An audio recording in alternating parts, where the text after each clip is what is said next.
I love sim racing, you love sim racing, but just like every relationship, sometimes love turns into hate. In this video, I'm going over 8 small but really annoying problems that have ruined my sim racing experience, and maybe yours as well. If any of these things ring a bell, stick around because I'm sharing some easy fixes and suggestions that can definitely help you out. So, you're flying through a lap and suddenly one of your devices cuts out. Now you're unplugging and replugging USB cables, restarting software, and praying it reconnects and works again. I can't fix Windows for you, but I do have 2 hardware suggestions. First, make sure that your most important gear is plugged directly into your motherboard. So, your wheelbase and pedals straight into the motherboard. For the rest of your USB connections, use a powered USB hub like the one from Brent instead of a passive one. A passive hub might not feed enough power when you have multiple devices connected at the same time, so a powered hub will keep things stable. Now, I love a good sauna session, but not when I'm sim racing. Every single electronic component of your setup generates heat, and between your gaming PC, wheelbase, and monitors, it doesn't take long before you're sweating bullets. Putting your setup in a larger room or near a window can definitely help, but a small quiet fan pointed at your feet or rig can make a big difference. You can also get a little fancier and install a wind simulator setup. It cools you down and adds immersion. As for myself, I've invested in quality time with family and friends.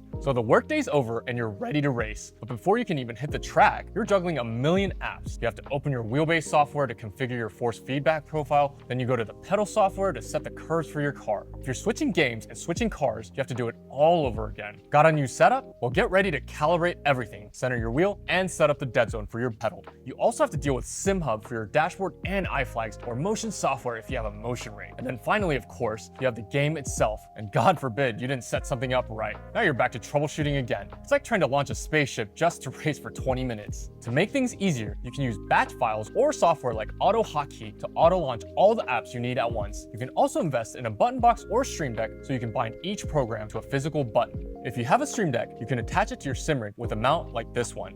simsportgadget.com.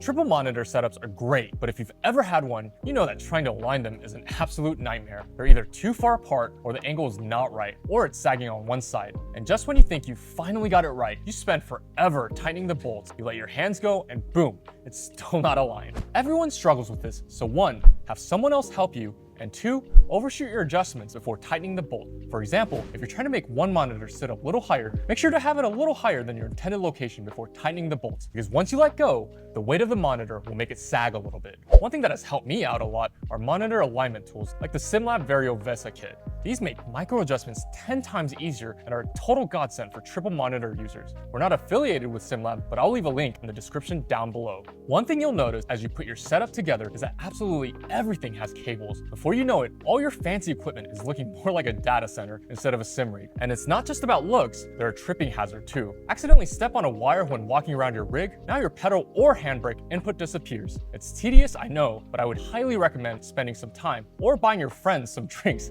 and getting your cable management done. It doesn't have to look bad or bland either. You can really add to the style of your setup with different color and logo options. Check them out at simsportgadget.com or the link in the description below.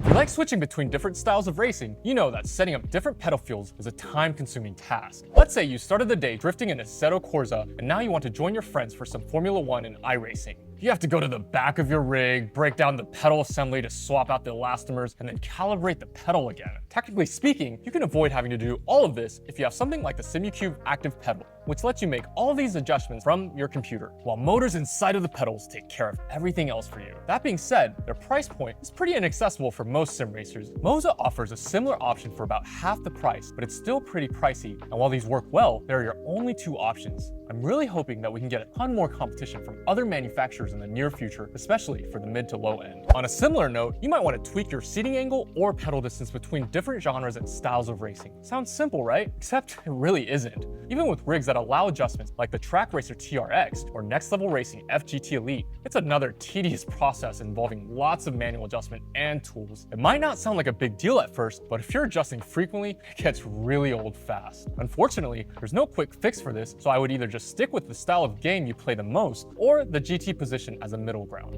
Multiplayer can be really fun, but if your game's netcode is bad, it can be downright unplayable. Nothing kills a vibe like a clean race ruined by someone teleporting into your side because of a lag spike. Maybe it's your fault, or maybe it's the other guy's dial-up connection from 1995.